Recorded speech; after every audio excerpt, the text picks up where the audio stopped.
Hello, SUNY Schenectady students, and welcome to Time Management. This is a workshop developed by the Student Success Center that is going to help you effectively manage your time, fight procrastination, and stay motivated. Before I begin, I just want to give you a brief introduction on the Student Success Center and what our role is on campus. So success coaches are here to help you navigate your college experience, and that experience is going to be different for everyone. The coaches understand that, so we offer individualized coaching focused on providing you assistance in time management, goal setting, test taking, and study skills. We can help you get organized and show you how to use the communication tools you have available to you, such as Blackboard, email, and Starfish. We also know that external factors outside of your academics can play a role in your success, and so your coach can connect you to the resources that are on and off campus that can address any concerns you may have. It's important to know that every student on campus has a success coach, and your coach is assigned to you based on your major and is familiar with your degree program. So how can you connect with your coach?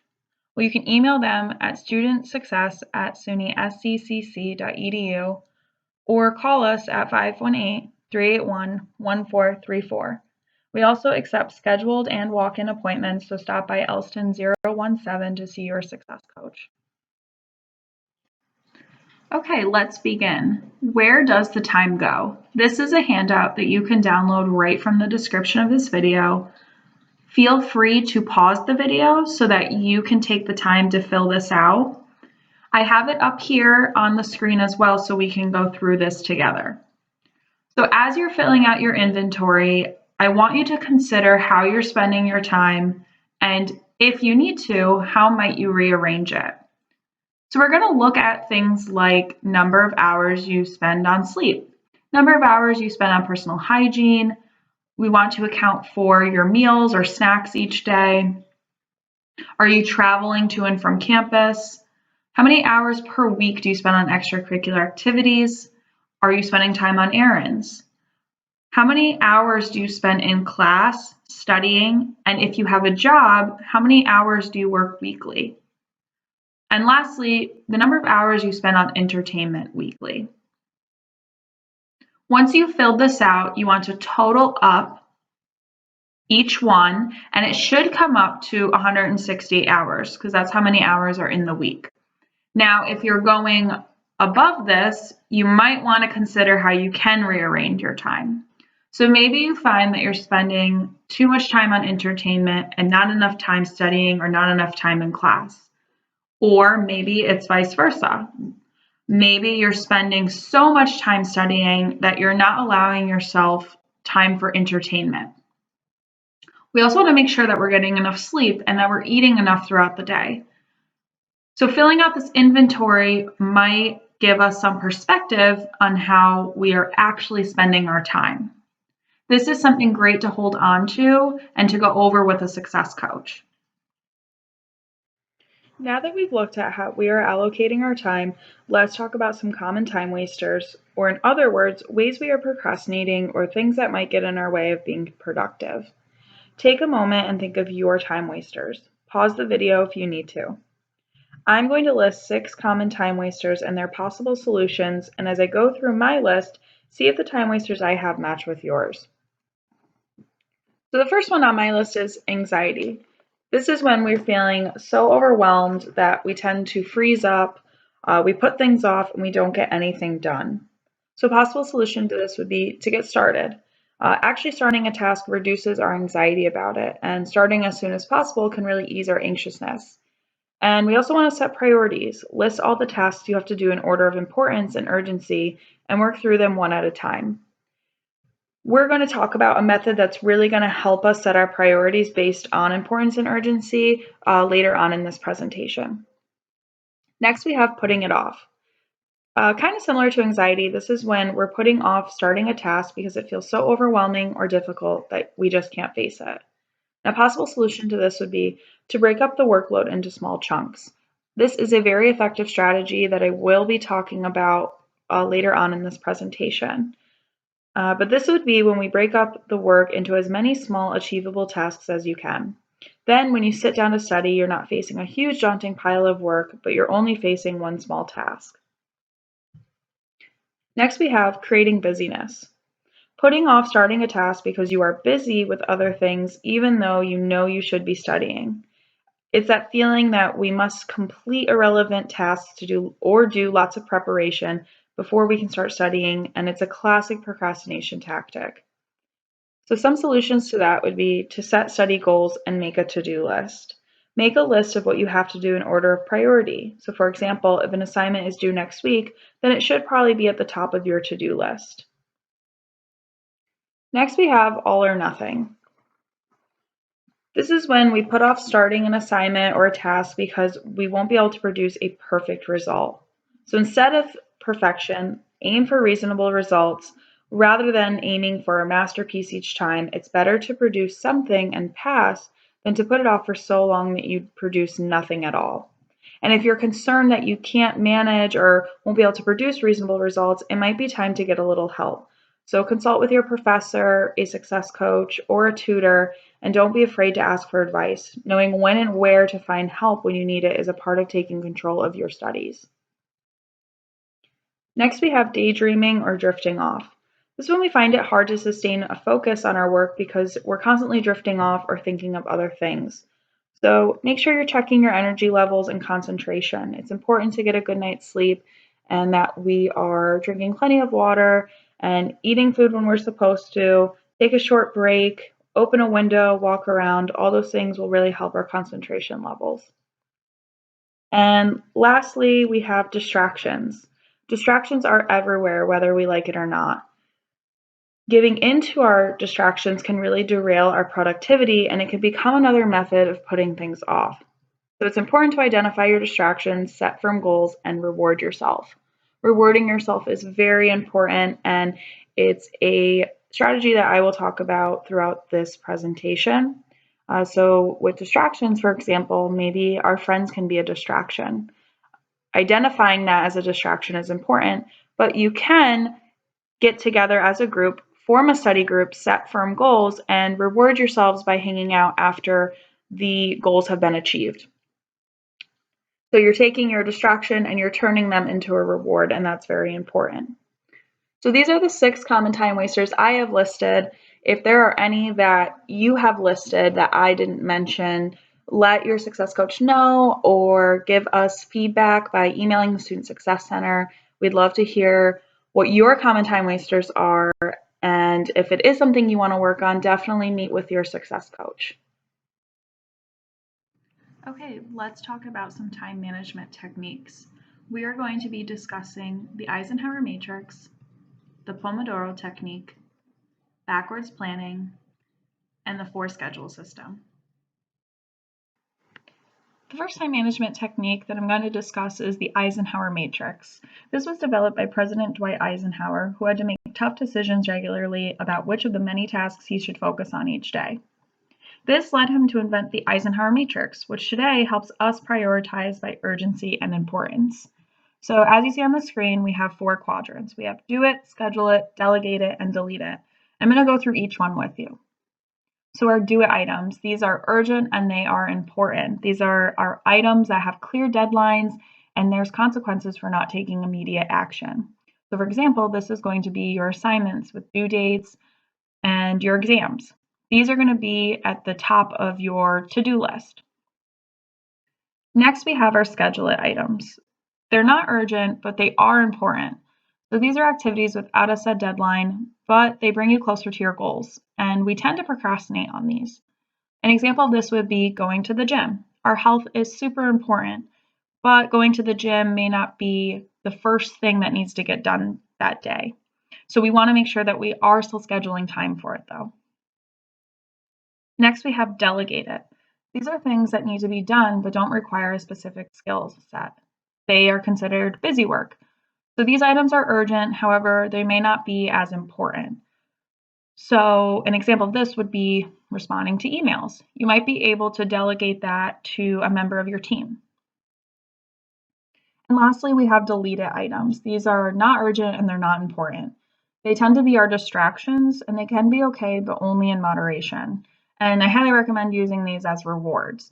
So when we talked about common time wasters, when we were discussing distractions, I mentioned, social media and video games. They are not things that we want to schedule or do first thing in the day, but maybe they are a way that we can reward ourselves when we do get everything done. It's also important to note that a lot of our time spent during our day should be in the do it box and the schedule it box. A way for you to practice this would be to check out the description of this YouTube video, and in there is a link to the Eisenhower Matrix handout. It gives you this example that you see on the screen, as well as a template for you to practice. I highly encourage you to take the opportunity to make a list of things that you need to do and separate them according to these 4 quadrants.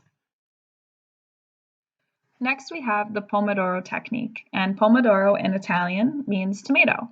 So as you can see on the infographic on this screen, there is a tomato-shaped kitchen timer.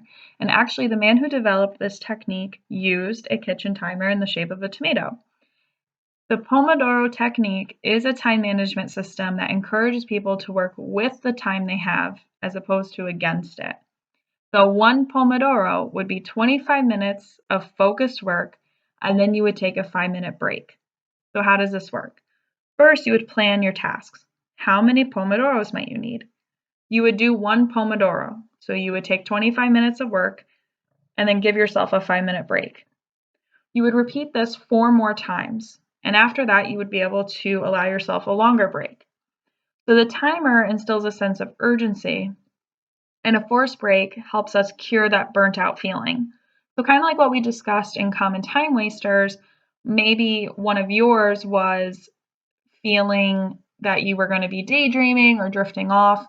And this would really help cure that, as it is allowing you to kind of take a break and recharge yourself so you can get back into your work. The next time management technique that I'm going to be discussing is backwards planning. This is one that I really like to use with students that I meet with. It allows you to take the assignment that you have and break it up over a span of time. We turn this large assignment into small achievable tasks, so it seems less overwhelming. And this is much of like what we talked about in common time wasters, how we can sometimes put off our work because it seems daunting or overwhelming because it's such a large project. So if we can break it up into smaller tasks, it might be easier for us to manage. So if you look at the example on the screen, we can see this student has a paper due. We begin by writing down our due date. So they've written down that it's due Monday, February 24th, and they're going to turn their paper in at 1 p.m. It's important that we're also making note of our deadlines. And then after we do this, we want to work backwards, and we want to make sure we're accounting for all the details that go into the assignment, even the little things like printing and stapling. Those little details may take you extra time. So for example, if you don't have a printer at home, printing may include you traveling to campus and going to the computer lab and then printing it out, and that takes time. So we want to make sure that we are scheduling that in. Backwards planning allows us to manage multiple assignments at once. So if you see over the span of time, all of these tasks are very small. They're probably not going to take as much time as it would to wait till the last minute and write the paper. So this allows us to balance other assignments that we may have. So it's easier to maybe draft your paper from an outline, and also maybe you have a math assignment due or an exam you need to study for. It'd be easier to manage those 2 assignments at once, as opposed to I have to write this entire paper and I have to study for the exam. It makes assignments less overwhelming, and it allows us to plan and schedule at times that work for you, as opposed to waiting until the last minute and then you're forced to produce something. This is definitely a method I really encourage you to try for future assignments. So let's talk about the 4 schedule system and what this looks like. You have a term, a master, a weekly, and a daily schedule. So let's start with term. Make a 4-month term schedule and put it on the wall in order to see all important term dates at a glance. Use your syllabi for this. Your syllabi is going to contain important information that you should be putting on your term schedule, like assignment due dates and exam dates. So what goes on the schedule? Let's talk about assignments. So for our assignments, you want to record the due date, a completion date, and a starting date, and you'll do this by estimating how long it will take you to complete it. For your exams, you want to record the exam date and the date you intend to begin studying for it. You also want to add other important commitments to your term calendar. So this could be that you're on a team or you're a part of a group on campus that meets regularly. You want to make sure that you're recording all those meeting times or game times or practice times.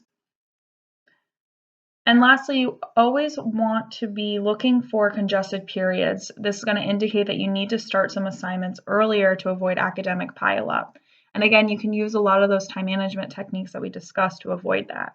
And remember to revise and update this as needed. Next, we have our master schedule. A master schedule is a template for a typical week in your term. So we make a master schedule once a term, and we list all your weekly fixed activities.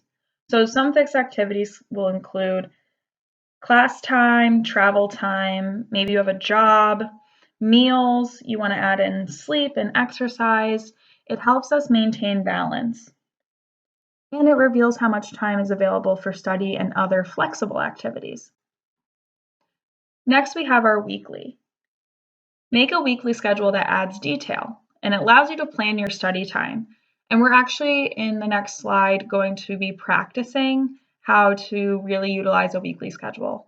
And then lastly, you have a daily schedule. And this is just a prioritized list of activities, including the times for doing them. At this time, I recommend downloading the weekly template in the description of this video so that you can have the opportunity to create your own weekly schedule and practice using a planner. If you already have a planner, great. Use it for the practice segment of this workshop. So this is an example of a weekly planner. And before I really dive into it, I just want to give a few tips about using a daily planner and why it's important. So the first thing is that you want to select one appropriate daily planner. You should only have one planner. The more calendars and planners you have, it becomes more difficult to keep up with them. Keep your planner with you at all times. Do not hesitate to use it in the classroom. It's very important that you're using it in the classroom. You don't want to miss out on important deadlines.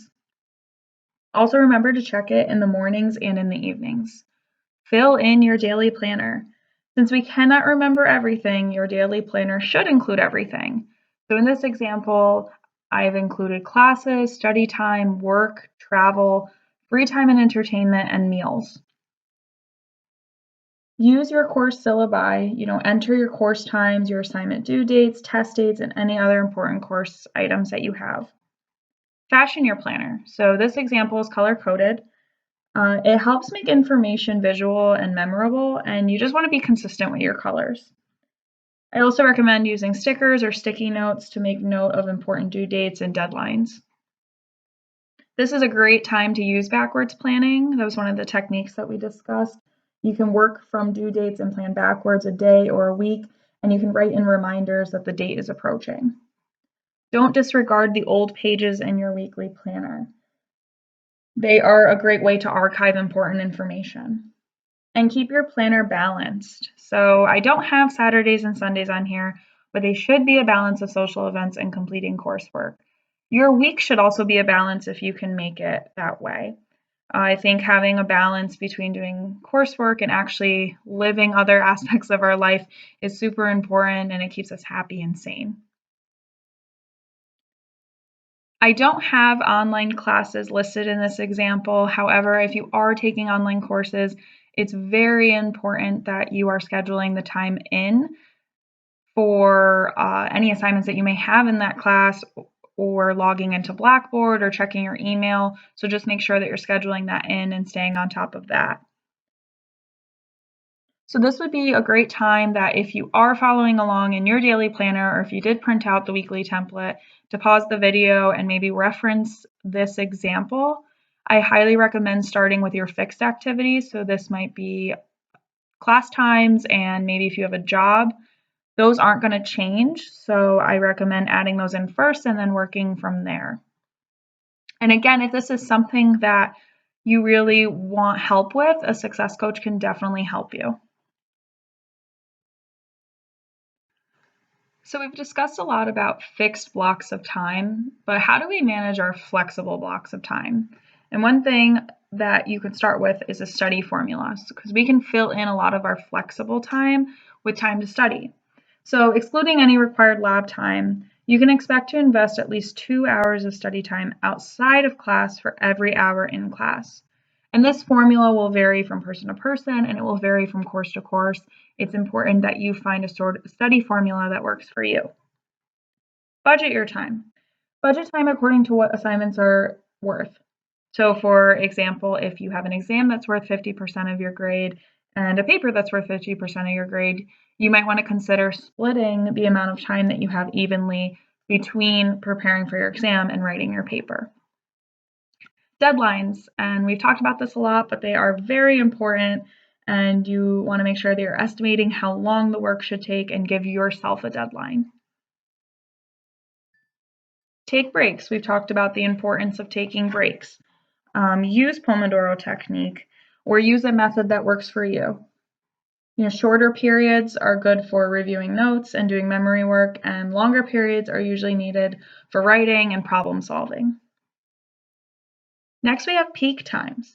Tackle less interesting and more difficult tasks during your high energy and peak concentration times, and leave the more engaging and easier work for low times. So, it's important, like we discussed in our common time wasters, that we are checking our concentration level so we can make sure that we are refreshed and we are tackling all of our assignments during the times that we have the most energy. Fill your gaps. Always have small tasks on hand so you can fill in the many little windows of time during your day. Something I recommend is having flashcards on hand. Maybe you need to learn vocabulary for a foreign language or terms for a biology course. If you're someone who wants flashcards, come stop by the Student Success Center. We have plenty of school supplies for you. Or download a flashcards app. I think it's a great way to just fill in the little 10-minute windows you might have. And lastly, prioritize. Prioritize by listing the study tasks for the week and each day in order of importance, and commit to finishing the most important tasks first. And I know we've talked a lot about this, and there's definitely some time management techniques that we discussed that can really help you prioritize. So the last topic of this workshop is tips to stay motivated. And I just want to give you a few to help you build your momentum this semester. The first one is just get started. Just start with 10 minutes. Just getting started is the hardest part. So if you can commit to doing something for a few minutes, chances are you're going to get on a roll. And even if you don't, you can still say you've done 10 minutes more than you would have. Don't take everything in all at once. It's easier to commit to something if you know you're only going to have to do it for a limited amount of time. So set a goal to read for 30 minutes. Even if it's only a fraction of what needs to get done, it feels more doable. Do you start easy or do you start hard? That's totally up to you. This is your time that you're working with. So make things easy for yourself. Create rewards and generate accountability. We talked a lot about creating rewards. I think it's super important to take your distractions and turn them into rewards. I think when you're working really hard, you kind of want to see the light at the end of the tunnel. And if you know that after you get this assignment done, you can play video games, you can watch that show on Netflix, I think it makes it more rewarding and it motivates you to continue working on that assignment. So how can you generate accountability? Well, you can find a partner and you can create a support system. Use the success coaches as your support system. That's what we're here for. We'll, ask you how that project's going, and that can kind of keep you motivated because asking for help or sharing what you're working on can increase your accountability. So tell a success coach, tell a friend, tell a family member about your goal.